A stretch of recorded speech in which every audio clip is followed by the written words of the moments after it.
थोड़ा टाइम बाकी है मेरे पास, मैं ये विषय को खत्म करना चाहता हूं। That was the top secret कि मेरे सर में जो बाल है, अगर इस बाल को मुंडा दी जाए तो मेरी सामर्थ्य चली जाएगी। और इस बार डिलाइला ने फलिस्तियों को बोला कि आपकी बात ये सच है, एक मौका मुझे फिर से दे दो। अपनी झूठी प्यार में मैंने सिमसोन को मोहित कर लिया है और उसने सच्चाई बता दी। अब उसने सिमसोन को लेकर अपने गोद में लिटाकर उसको सहलाते हुए एक आदमी को बुलाकर धीरे से उसकी पूरी बाल जो है छोटी कटवा दी, मुंडा दिया उसके सर से। और सिमसोन, फलिस्ती तेरे हाथ में है। सिमसोन पहले की तरह उठा। इसके पहले 3 बार उसने उनको झूठ बोला और मार भगाया था, लेकिन अब की बार जब सिमसोन उठा उसकी ताकत चली गई थी। वो कमजोर पा रहा है क्योंकि परमेश्वर की आत्मा उसको छोड़कर निकल गई। सिमसोन को मालूम नहीं कि परमेश्वर ने उसे छोड़ दिया है। और बहुत से विश्वासियों की यही नतीजा है कि प्रभु ने उन्हें छोड़ दिया है, लेकिन उनको मालूम नहीं है कि प्रभु ने हमें छोड़ दिया। वो उसी अभिषेक में चलने की कोशिश कर रहे हैं। कहते हैं कि हम अपनी जवानी में बहुत भागते थे, हमने बहुत प्रार्थना करी, हम बहुत ये किया वो किए, पर छाए में जीने की कोशिश कर रहे हैं। अब क्या हुआ? बहुत से लोग ये कहने की कोशिश करते हैं, हमारी माता जी थी वो बहुत उपवास रखती थी, हमारे दादा थे वो बिशप थे। प्रभु तुम्हारा नाना नानी को नहीं पूछ रहा है, प्रभु तुम्हारी हालत क्या है वो पूछ रहा है। नहीं नहीं, मेरे जो पिताजी थे ना वो बहुत सेवा करते थे, तुम क्या कर रहे हो ये प्रभु पूछ रहा है। वो जो करते थे उनकी प्रतिफल उन्हें मिल जाएगी, लेकिन तुम्हारी हालत क्या है आज? ये तो बहुत खूब है कि यहां पर इतने लोग बैठकर खुदा का वचन सुन रहे हैं, लेकिन अगर शहरों में जाएंगे इतनी बड़ी बड़ी कलीसिया हैं कि अगर सभी विश्वासी लोग चर्च में जाए तो बैठने को जगह नहीं मिलेगी, लेकिन आज उससे भी आधा से ज्यादा चर्च खाली रहता है। कहां गए वो जवान पीढ़ी? कॉल सेंटर में पड़े हुए हैं। स्कूल से निकलते ही 50,000 लाख रुपया पगार, जब इतने पैसे आए तो खर्चे करने की रास्ते भी तो चाहिए। फिर सिगरेट, दारू और ये दुनिया की सारी चीज शौक आ जाती है। और जो बच्चा माँ बाप के साथ परिवार में प्रार्थना समित रहने वाला, आज वो बच्चा माँ बाप को कहता है तू चर्च को जा, मेरे को काम है। और सारी जवान पीढ़ी मसीही समाज के अंदर बिगड़ते चले जा रहे हैं। एक सही शिक्षण आज पुलपिट में से लोगों को नहीं मिल रहा है, क्योंकि हर जगह इस बात की खतरा है कि कहीं हमारे चर्च ना छोड़ के चले जाए। इसीलिए लोग भीड़ को इकट्ठा करने के पीछे पड़े हुए हैं। एक बार मेरे पास एक पास्टर जी आए और बोले, अरे वो पास्टर ने मेरे चर्च तोड़ दिया और मेरे कुछ भेड़ों को लेके चला गया। मैं बोला कोई बात नहीं, अपन गूगल में डालेंगे, मेरी कुछ बकरी खो गया है, किसी को मिल गया तो लाके छोड़ दो वापस। भेड़ नहीं, बकरी। चर्च में बकरी लोग भी रहते हैं, भेड़ लोग नम्रता से रहते हैं, बकरी लोग को सींग मारने की आदत है। और ऐसे बकरी लोग जो चर्च में रहते हैं वो चर्च में इसको उसको सींग मारते रहते हैं। वो कलीसिया की परिस्थिति खराब हो रही है। हे विश्वासियों जागो, बाल काटने से इतना बड़ा काम, कल सर मुंडा दिया तो ये हालत हो गई। क्योंकि परमेश्वर ने वचन दिया था उसके सर पे चूरा नहीं फिरना चाहिए।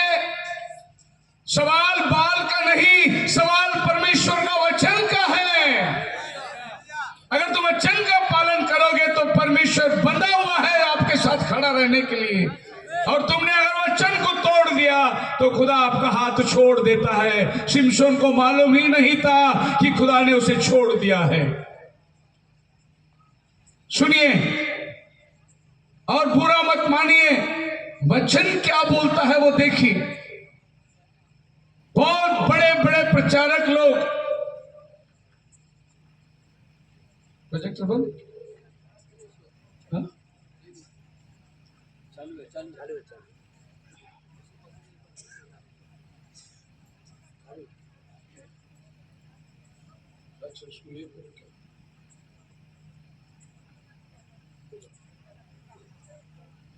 माफ करना।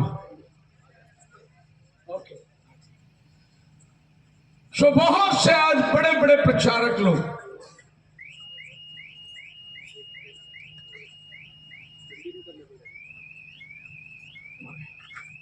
कंटिन्यू करो।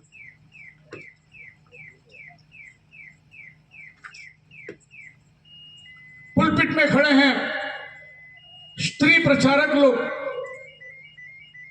इनके बाल देखेंगे बॉय कट करके खड़े हुए हैं। पढ़िए पहला कुरिन्थियों की किताब 11 अध्याय 14-15 वचन पढ़ के देखिए बाइबल क्या कहती है। स्त्री बाल ना काटे। स्त्री को बाल काटना अपमानित है। पुरुष को लंबे बाल रखना शर्मनाक बात है। मत बोलिए पास्टर शेखर ने बोला था, पौलुस बोल रहा है।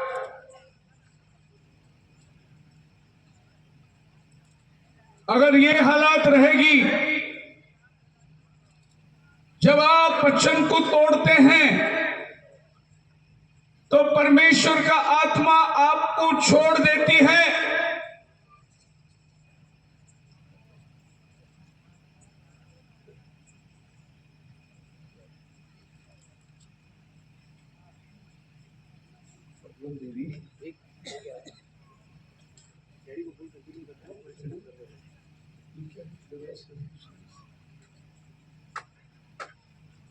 फुल स्क्रीन करेगा तो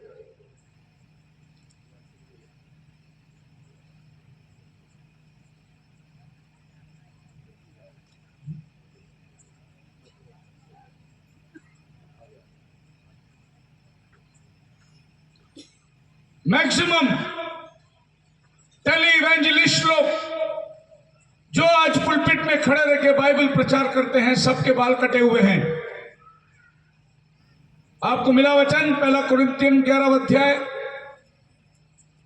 क्योंकि 14-15। हाँ क्या स्वाभाविक रीति से हाँ तुम नहीं जानते कि हाँ। यदि पुरुष लंबे बाल रखे यदि पुरुष लंबे बाल रखे तो उसके लिए अपमान है, हाँ, परंतु यदि स्त्री लंबे बाल रखे तो उसके लिए शोभा है, क्योंकि बाल उसको ओढ़ने के लिए दिया गया है।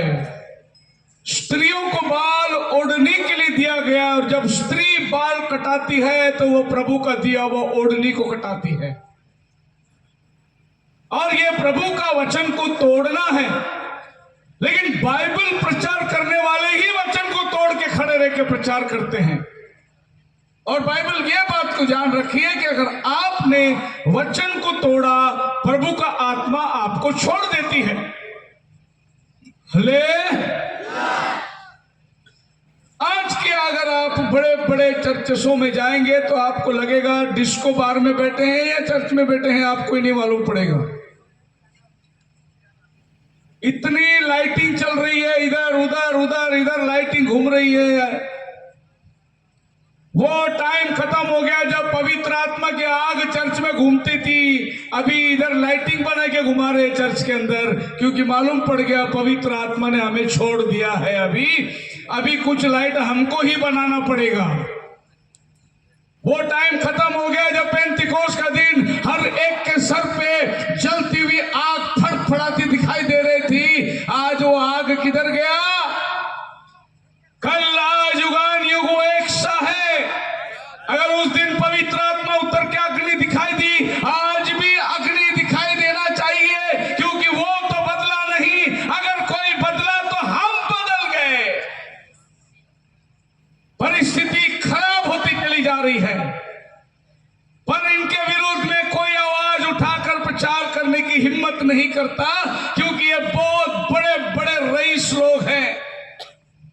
इनके चर्च में 30,000, 40,000, 50,000 जिसको मेगा चर्च बोलते हैं, लेकिन वहां जरा भी आपको वचन की अंश नहीं मिलेगी।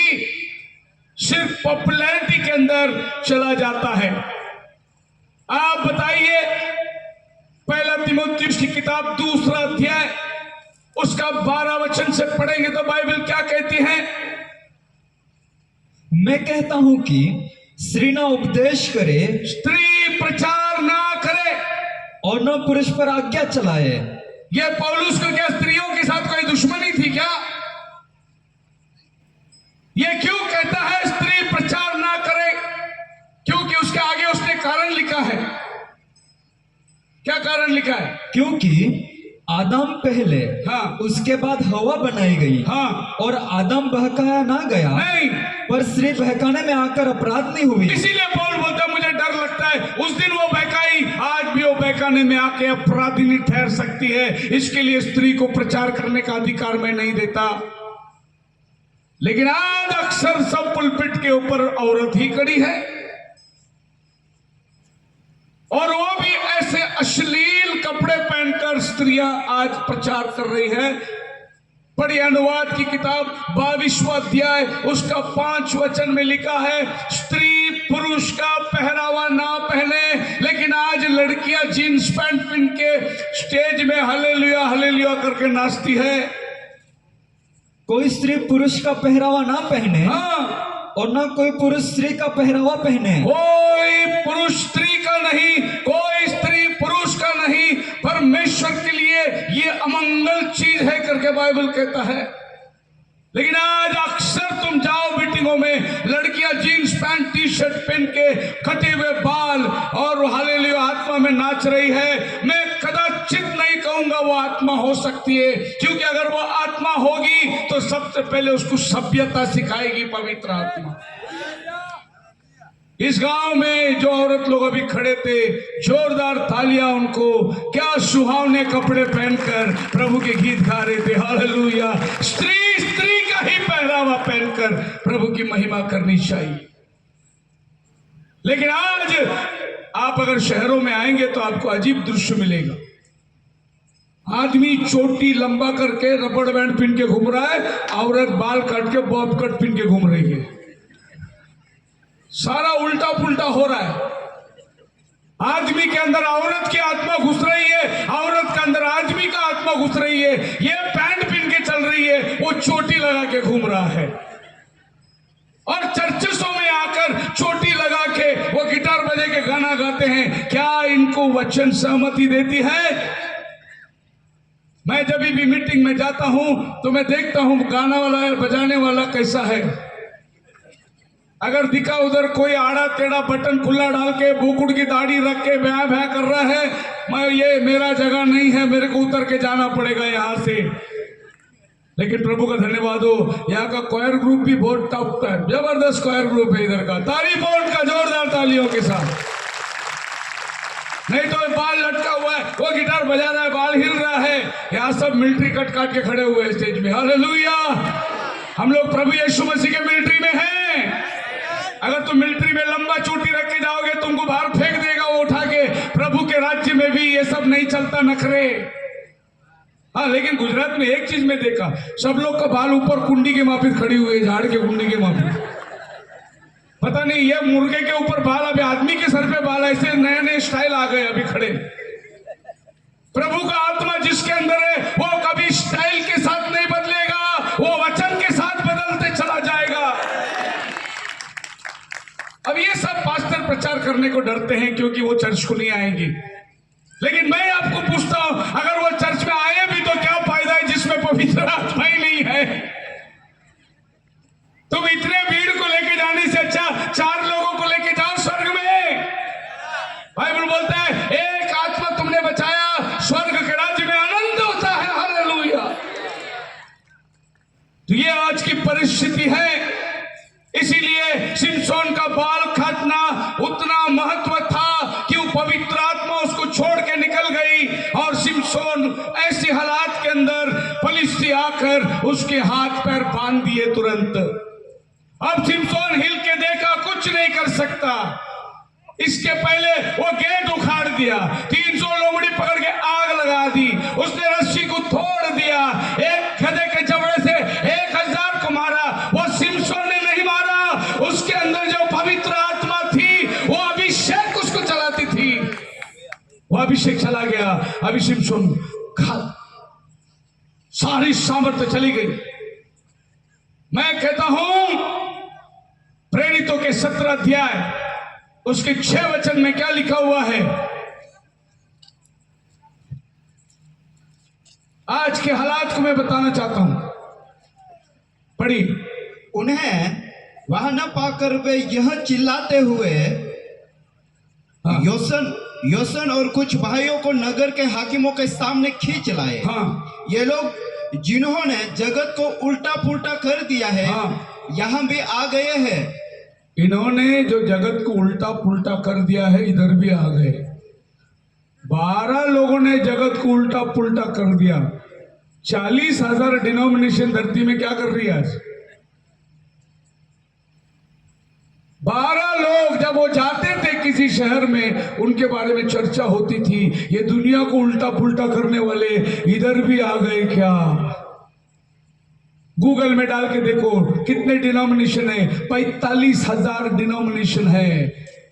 लेकिन ये उल्टा पुल्टा क्या हो रहा है? हम ही लोग उल्टा पुल्टे हो रहे हैं। दुनिया तो सब बराबर चल रहा है। विश्वासी के विरुद्ध में उल्टा पुल्टा हो रहा है, क्योंकि वो 12 लोग प्रभु की आत्मा से चलाए चलते थे। और आज 45,000 डिनोमिनेशन मनुष्य के सिद्धांतों पर चल रही है। इसके लिए प्रभु का आत्मा का काम वहां नहीं दिया है। जैसे फलिस्तियों ने सिमसोन को पकड़ा, एक झूठा प्यार में मोहित हो गया। वो जो रहस्य में बातें उसको नहीं बताना था, वही सीक्रेट उसने बता दिया। जब शैतान ने हवा से पूछा, क्या परमेश्वर ने कहा इन बगीचे में कोई ऐसा फल है जो नहीं खाना है? हवा ने क्या बोला? हाँ, तुम सब खा सकते, लेकिन वो बीज का पेड़ का फल नहीं खाना। अरे यही तो सीक्रेट था। लेकिन उसने उगल दिया, और उगलते उगलते एक और झूठ भी उसमें जोड़ दिया। बोला खाना ही नहीं, छूना भी नहीं। प्रभु ने छूने को नहीं बोला, छूना नहीं। जब तुम वचन में जोड़ते हो, शैतान भी जोड़ता है। और बोला कि नहीं मरोगे तुम खाओगे तो परमेश्वर के समान हो जाओगे।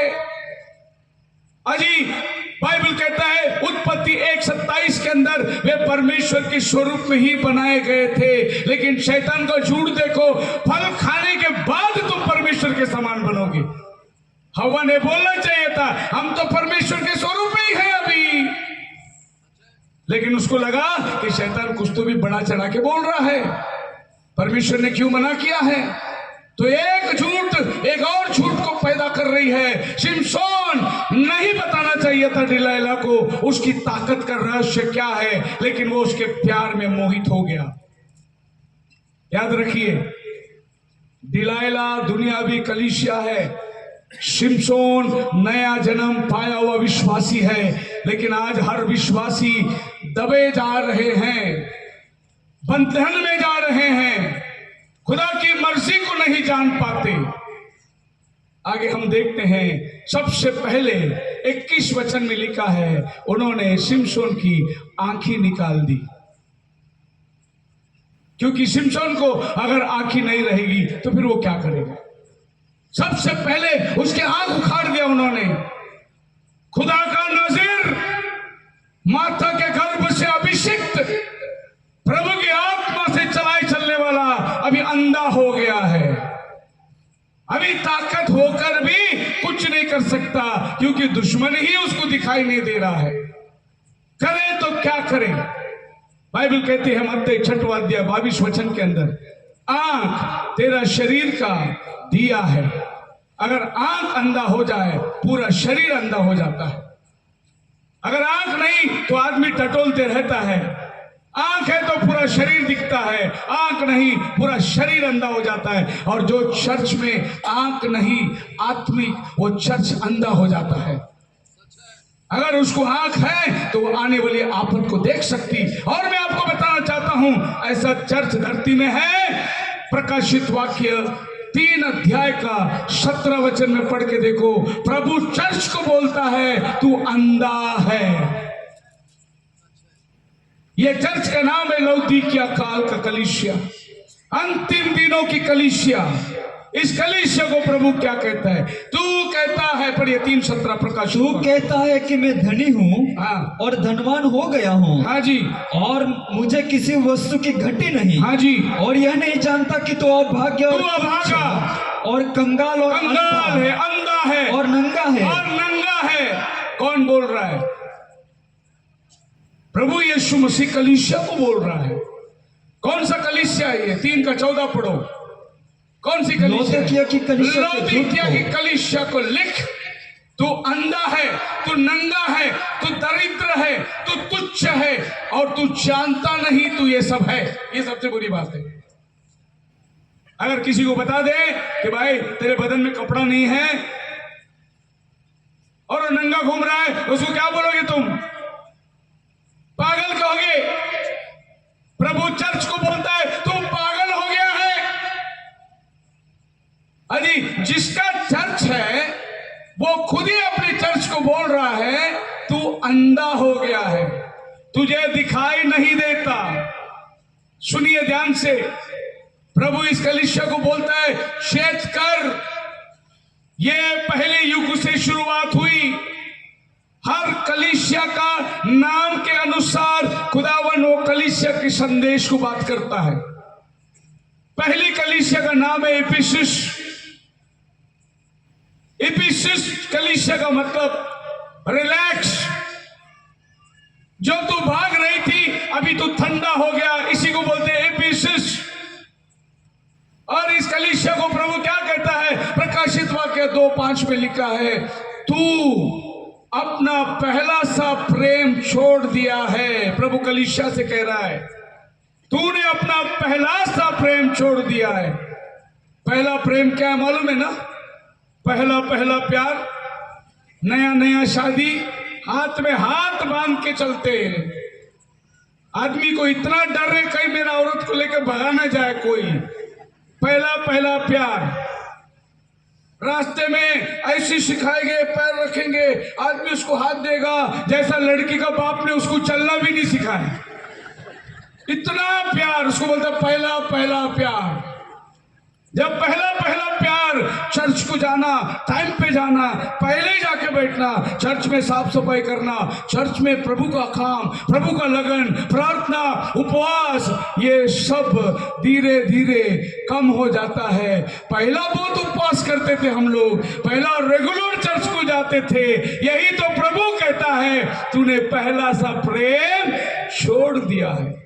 इफिसुस के बाद स्मिरना, प्रभु उसको क्या कहता है? मरने तक विश्वासी रहेगा उसको मैं जीवन का मुकुट दूंगा। परगमस में आने के बाद प्रभु कहता है तू जेजेबेल को रहने देता तेरे बीच में, वो झूठी भविष्यवाणी करती है। सो ये कलीसिया काल का संदेश, आखिरी कलीसिया में आज हम लोग बैठे हुए हैं। ये युग जो है ना, इसको लौदीकिया का युग कहते हैं। ये आखिरी युग है और इस युग को प्रभु कहता है तू अंधा हो गया है। सो हम क्या देखें? न्यायियों की 16 अध्याय के अंदर उन्होंने सिमसोन को चक्की पीसने को लगा दिया और वो सिमसोन चक्की पीस रहा है, अंधा हो गया है। बस कंधे में लकड़ी रख दिए, उसको चलते रहना है। लोग ताने मार रहे हैं, लोग घूसे मार रहे हैं, लोग थूक रहे हैं, बेचारा चक्की पीस रहा है। खुदा का नाज़िर गुलाम बनकर आज चक्की पीस रहा है। यही आज मसीही लोगों की हालात हो गई। लेकिन एक बात याद रखना, बाइबल कहती है जब वो चक्की पीस रहा था, पीसते पीसते उसका बाल बढ़ रहा था। उसका बाल, लेकिन दुश्मन खाली उसको देख के मजाक कर रहे थे और वो चक्की पीस रहा था, उसको लोग मार रहे थे, थूक रहे थे, लेकिन उन्होंने ये देखना भूल गया उसका बाल बढ़ रहा है और ये बाल बढ़ेगा तो वो सामर्थ्य फिर से उसके अंदर आएगी। हालेलुया। और सिमसोन के अंदर वो बाल बढ़ते बढ़ते एक दिन ये लोग तमाशा देखने के लिए खड़े हुए थे और सब लोग आए थे, भाई सिमसोन का मजाक उड़ाए, देखो हमारा दुश्मन की हालात क्या हो गई। उस समय सिमसोन ने बोला भाई यहाँ कोई बच्चा है जो मुझे बताए ये खंबा किधर है बिल्डिंग का, और वो बच्चे ने उसका हाथ पकड़ के ले गया, ये खंबा बताया, यही खंबा बीच का खंबा है। और सिमसोन खड़ा हो गया और दोनों खंबे के साथ अब सब दुनिया देख रही है। उस दिन वो ऑडिटोरियम में 3000 लोग बैठे बैठे हुए थे और सब लोग तमाशा देखने के लिए बैठे थे और देख रहे, अरे अभी अंधा ये क्या करेगा। हाजी, भले ये लौदीसिया काल अंधा है, लेकिन प्रभु का आत्मा अभी उंडेला जा रहा है, बाल बढ़ रही है, कलीसिया अभी हजारों के तैनात में इकट्ठे हो रही है, प्रभु का आने का बेदारी को देख रही है, पवित्र आत्मा फिर से एक बार उंडेला जाने वाला है। अगर आप तैयार हैं तो प्रभु आगे आज से शुरू कर सकता है। उसने बोला, just one more time lord, don't pass me by. प्रभु एक बार, just one more time lord, oh hear my cry। वो प्रभु एक बार once more, हालेलुया। मैं भी इनके साथ मरना चाहता हूं, लेकिन एक बार आत्मा भेज दे, हालेलुया। आज ये धरती में कलीसिया यही पुकार को करना चाहिए, एक बार पेंटिकोस्टल का आग भेज दे प्रभु, एक बार वो अग्नि उतारने दे प्रभु। मैं कुछ करके दिखाना चाहता हूं, इन निंदकों का मुंह बंद करना चाहता हूं। सिमसोन चक्की पीसते पीसते 22 वचन में लिखा है, उसका बाल बढ़ रहा था। 16-22, उसके सिर के बाल मुंड जाने के बाद भी वो फिर बढ़ने लगे। फिर बढ़ने लगे, क्योंकि वो प्रायश्चित कर रहा है, वो क्षमा मांग रहा है। प्रभु मैंने गलती कर दी, वो इसके मोह में मैं आ गया, मैं इसके प्यार में आ गया। वो प्रभु से प्रायश्चित कर रहा है और उसके साथ साथ बाल भी बढ़ रही है। बढ़ते बढ़ते एक दिन उसने धक्का लगाया, एक ही साथ 3000 लोग दब के मर गए। और वो गधे के जबड़े से 1000 को मारा था, लेकिन आज वो 3000 को एक ही टाइम पे मार दिया। वो भी बोला, मेरा भी जीवन खत्म। ये रहा सिमसोन की कहानी। आइए आज की कलीसिया की कहानी बताना चाहता हूं, बस अभी मैं बंद करने वाला हूं। जब मसीहत एक संगठन बन गई, जब मसीहत ने सोचा कि अब पवित्र आत्मा नहीं, हम चर्च को चलाएंगे। जहां मैंने कल खत्म किया था निशियन फादर्स के पास में 300 सदी के अंदर, बोले कि अब हम बिशप लोग चर्च चलाएंगे, अब हम अपना मार्गदर्शन देंगे। जिस दिन भी आदमी सोचता है हम करेंगे, प्रभु का आत्मा निकल जाता है। अगर आप बोलेंगे प्रभु मैं कुछ नहीं, सब आप है, तो प्रभु काम करता है। लेकिन इंसान ने वो जगह को निकाल दिया और इंसान अपना पदवी डालना शुरू कर दिया। इंसान के ऊपर एक इंसान, उसके ऊपर एक इंसान, उसके ऊपर एक इंसान, अब सबसे ऊपर पोप को बिठा दिया। अब जो कुछ वो बोलेंगे वही कलीसिया करेगी।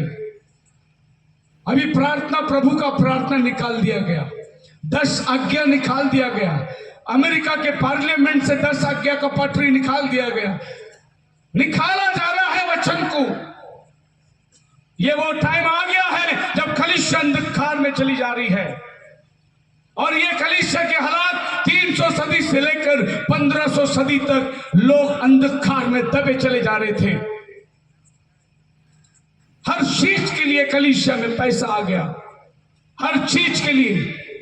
और आप इतिहास को पढ़ के देखिए, पाप क्षमा भी पैसे में बिकने लगी। आपको पैसा भरना पड़ता था अपने पाप क्षमा के लिए, आपको जाके कन्फेशन देना पड़ता था। अरे यीशु मसीह ने मुफ्त में खून दिया, लेकिन इंसान पैसा लेके पाप की क्षमा देने लगे और लोगों के ऊपर इतना बोझ। यही तो उस दिन यीशु मसीह मंदिर में आया चल रहा था।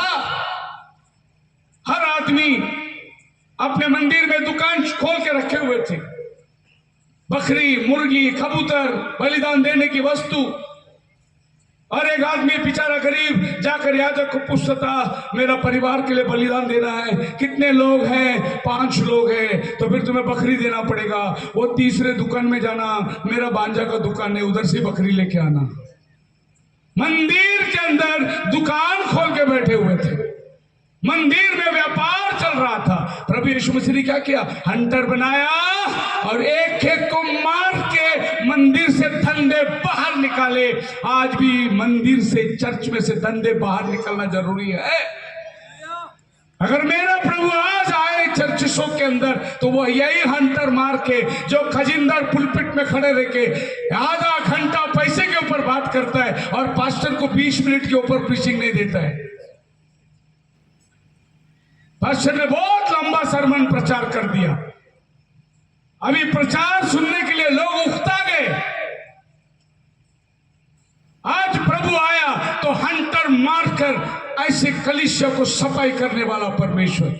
और मैं कहता हूं, अगर आपके कलीसिया में प्रभु का आत्मा काम करना है, ये सफाई करना बहुत जरूरी है, तो प्रभु आकर आपके कलीसिया के अंदर अद्भुत काम करेगा। और ये काम कलीसिया ने लोगों को बांध दी। उस समय में लूथर उठ गया 1500 सदी में, और वो उठकर खड़ा हो गया, बोला नहीं, मैं इस जन के पास पाप की क्षमा नहीं मांगूंगा, मैं पैसा नहीं दूंगा, मेरा प्रभु ने मुफ्त में लहू दिया है। तो डिलाइला जब इस शिमशोन को कच्ची रस्सी से बांध रही थी, सोची कि ये बंध गया, लेकिन शिमशोन रस्सी को तोड़ दिया। वैसा लूथर ने रस्सी को तोड़ दिया और बाहर निकल कर आ गया। मेरा प्रभु धार्मिकता का प्रभु है, हालेलुया। उसने गाना बनाया था, हम होंगे कामयाब, होंगे कामयाब, ये उसका टाइम का गाना है। वो बोले हम निकलेंगे गुलामी से बाहर। एक जबरदस्त रिफॉर्मेशन निकल गया 1500 सदी के अंदर। डिलाइला ने पहली बार जो बांधी थी रस्सी टूट गया। कलीसिया का रस्सी मार्टिन लूथर के द्वारा पहली बार टूट गया। दूसरी बार कलीसिया ने लूथर को बांधना शुरू कर दिया, और जो लोग लूथर से निकले थे वो भी थोड़े दिन के अंदर वैसे ही ठंडा हो गया, क्योंकि लूथर मर गया।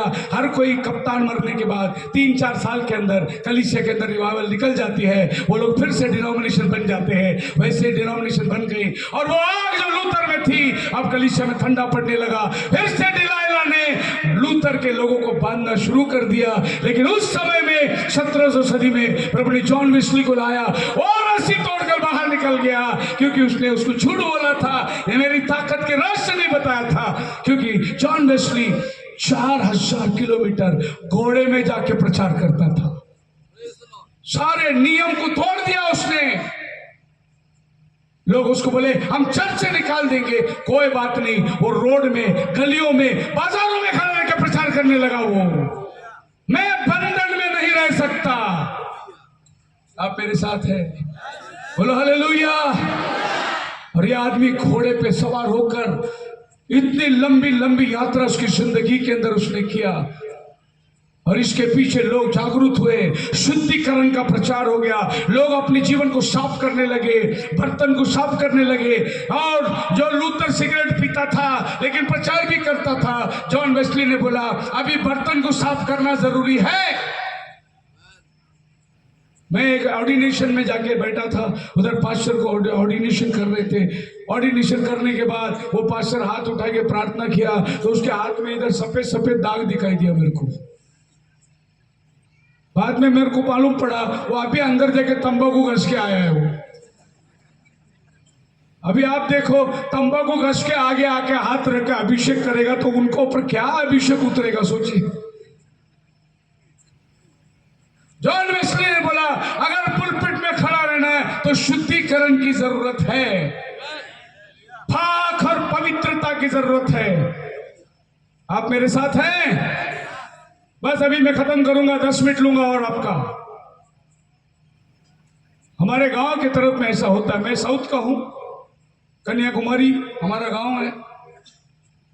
पास्टर जी ने चर्च में प्रचार किया, चोरी नहीं करना, झूठ नहीं बोलना, अगर किसी का लिया है तो वापस दे देना।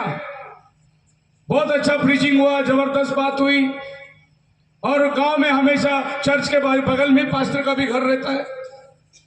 पहले औरत जाती है चाय पानी तैयार करने के लिए।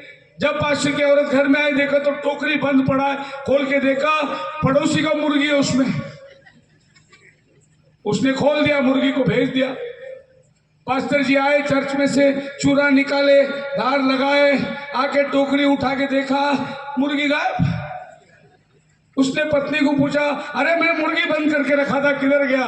पत्नी ने बोला वो तो पड़ोसी का था। बोले तो मैंने ही बंद किया था उसको। तो औरत ने बोली अभी तो आपने बोला पड़ोसी का सामान दे दो, मैंने खोल दिया। पास्टर बोला अरे मैं तेरे लिए थोड़ी बोला था।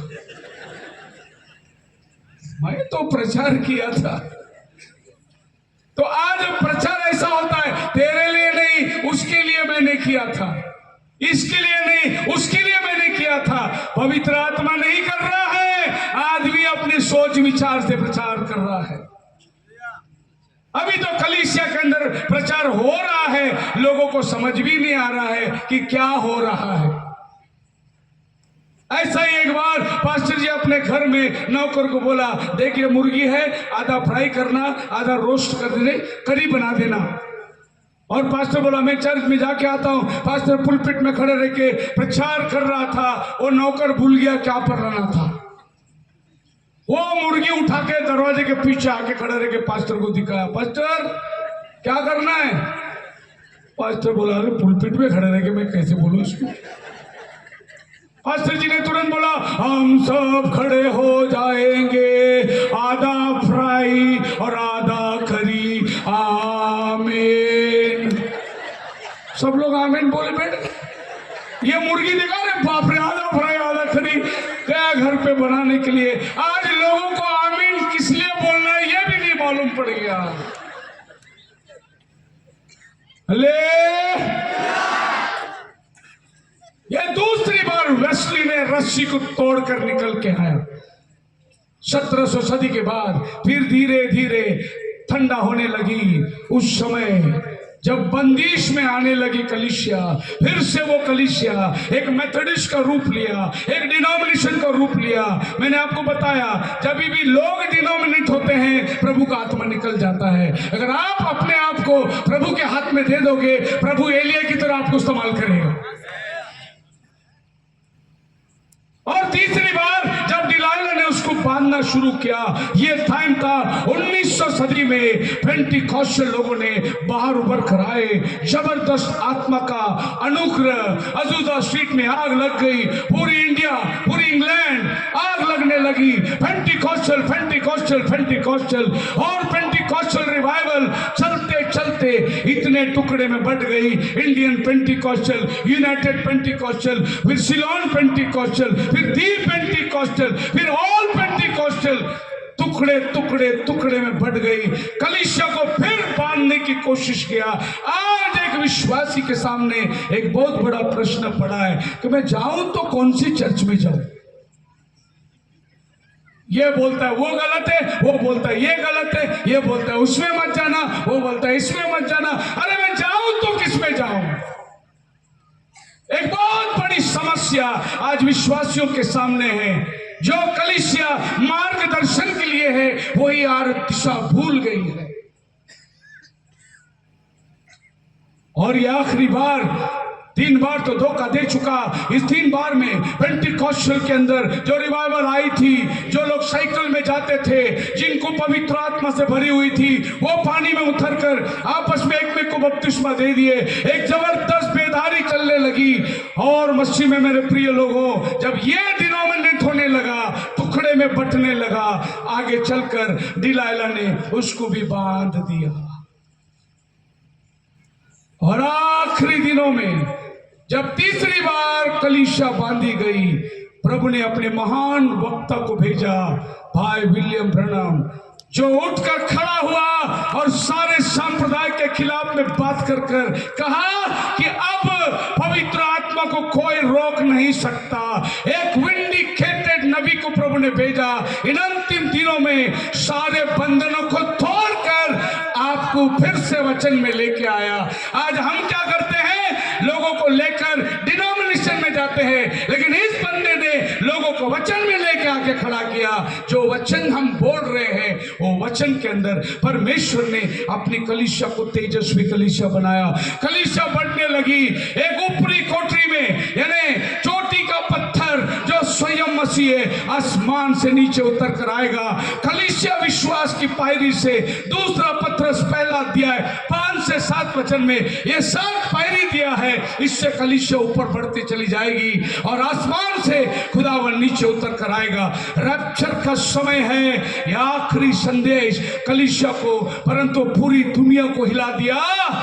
1933 से लेकर एक बहुत बड़ी बेधारी जिसके मिनिस्ट्री के अंदर से बिली ग्रैम, ओरल रॉबर्ट्स, इसे महान महान वक्ता लोग उभर के निकल कर आए और एक जबरदस्त रिवाइवल ये 20वीं सदी में फिर एक बार ये पृथ्वी ने देखा।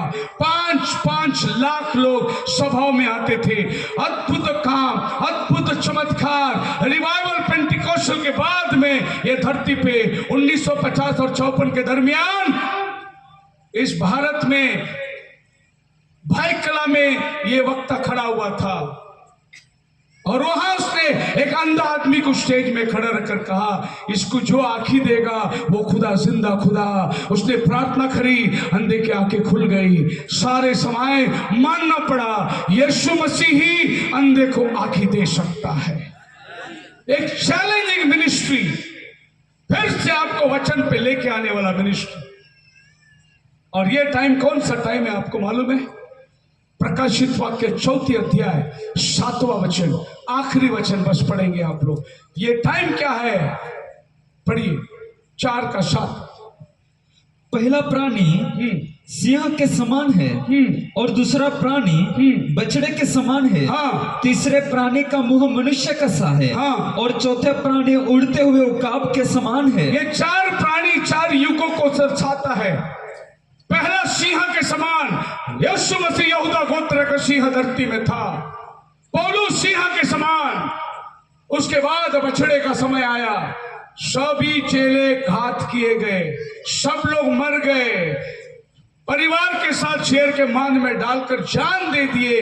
बछड़े का समय आया, कत्ल का समय आया। उसके बाद तीसरा प्राणी मनुष्य के समान, ये चतुराई को लेकर आया। ये टाइम पे परमेश्वर ने महान महान वक्ताओं को भेजा, जैसे लूथर आया, वेस्ली आया, चार्ल्स आया, फिर डीएल मूडी, ऐसे महान वक्ताओं को भेजा। और चौथा प्राणी उकाब के समान। ये टाइम उकाब का टाइम है। उकाब का गुण आज चर्च को मिलना चाहिए। उकाब ऊपर से जमीन की बारीक चीजों को देखता है, उसकी आंखें बहुत तेज है। आज विश्वासी लोग उकाब के जैसा आंखें आपको चाहिए वचन की बारीक चीज देखने के लिए। उकाब सड़ा हुआ चीज नहीं खाता, वो अपने हाथ से शिकार करके खाता है। वो खुद ताजा लहू पीने वाला वो मरा हुआ चूहे को नहीं हाथ लगाएगा। वो कौवा विश्वासी है, 4 दिन का मरेला भी खाएगा और ताजा बिरयानी भी खाएगा, लेकिन उकाब मरा हुआ चीज को नहीं छुएगा। वो रोज का ताजा मन्ना चाहिए। अभी मत जियो 400 साल पुराना संदेश में, मत जियो 200 साल पुराना संदेश में। आज का ताजा संदेश क्या है? उकाब का बच्चा बन जाओ। आज खुदावन क्या बात करता है आपसे, वो देखो। हमारा खुदा इतिहास का खुदा नहीं है, हमारा खुदा आज का वर्तमान खुदा है। हमने उसको इतिहास का खुदा बना दिया। ओ हमारा प्रभु ने उनके साथ में बहुत काम किया, हमारा प्रभु ने उनके साथ में, अरे वो आपके साथ भी करने को तैयार है। बस वर्तमान का खुदा को लेकर आओ। एक बार एक किसान पहाड़ पर घूमते घूमते एक घोंसले में उसको अंडा मिल गया और उकाब का घोंसला था। उसने वो अंडे को लेकर आया, अपने मुर्गी के नीचे रख दिया। 21 दिन पूरा हुआ, मुर्गी के बच्चे भी आए, उकाब का बच्चा भी बाहर आया और वे लोग सब जा रहे बाहर। उकाब का बच्चे का चाल अलग, मुर्गी का बच्चे का चाल अलग। अब उकाब का बोलो, उसकी बोली इसको नहीं समझता, इसको बोली उसको नहीं समझता। मुर्गी गंदगी में गई, गोबर को चू चू चू चू चू बोला, सब बच्चे आए। उकाब बाहर खड़ा हुआ, बोला ये गंदगी में तो मैं नहीं जा सकता। मुर्गी बोलती है चो चो चो चो चो चो चो चो। उकाब बोलता ये अन्य भाषा मेरे को समझ में नहीं आ रहा है, क्या बोल रहा है।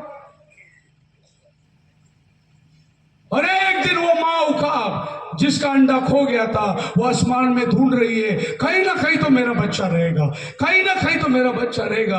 और ऊपर से जब उसने नजर मारी, इन मुर्गियों के बीच में उकाब का बच्चा है। उसने बोला बेटा तू मुर्गियों के साथ क्या कर रहा है? तू तो पहाड़ों में रहने वाला है, तू ऊंचाई में रहने वाला है। देख मैं आ रहा हूं नीचे। जैसा उकाब ऊपर से जंप मारा नीचे, झूम, मुर्गी की आदत है आवाज करेगी, अरे वो आ रहा है सब इधर आ जाओ, पंख खोल के बच्चे को अंदर ले लेगी। ऐसे बहुत मुर्गी लोग हैं, बोलेंगे उधर मीटिंग लगाया, अमराम में जाओ मत, पंख खोल के इधर आ जाओ अंदर, वो उकाब का संदेश लेके आने वाला है। मुर्गी के बच्चे इधर आ जाओ। लेकिन ये उकाब जो बाहर खड़ा था, ये बोला इतना दिन मैं ये मुर्गी के साथ था, इसका भाषा और संदेश मेरे को समझा ही नहीं, लेकिन इसका आवाज मेरे को समझ में आ रहा है। बोले बेटा, इसने बोला माँ तेरी भाषा मेरे को समझ रही है। वो नीचे आया और उकाब का बच्चा उसको उठाया अपने कंधे पर। एक ही पक्षी है उकाब जो अपने बच्चे को ऊपर बिठाकर ऊंचे पे लेके जाती है, उसको छोड़ती है, जब वो तड़फड़ता है फिर आके उसको उठाता है। ये उकाब के अंदर ये क्वालिटी है, और ये युग उकाब का युग है। प्रभु आपको आसमान पे उठा ले जाना चाहता है, जो आने की तैयारी करता है। हालेलुया। देखो उस उकाब की आत्मा को ये अंतिम दिनों में परमेश्वर फिर एक संदेश, वो बेदारी का संदेश है, जो संदेश आज आपके पास आया है। निश्चय कल और भी अधिक रहस्यमय बातों को मैं आपके सामने लेके आऊंगा। खुदावन आपको आशीष दे। प्रार्थना के अंदर जाएंगे।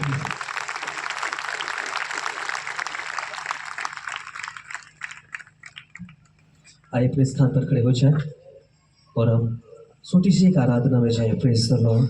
जो भी वचन हमारे बीच में आया उसे हम ग्रहण करें। प्रभु महान है, इसलिए आज अंतिम समय का संदेश हमने सुना है।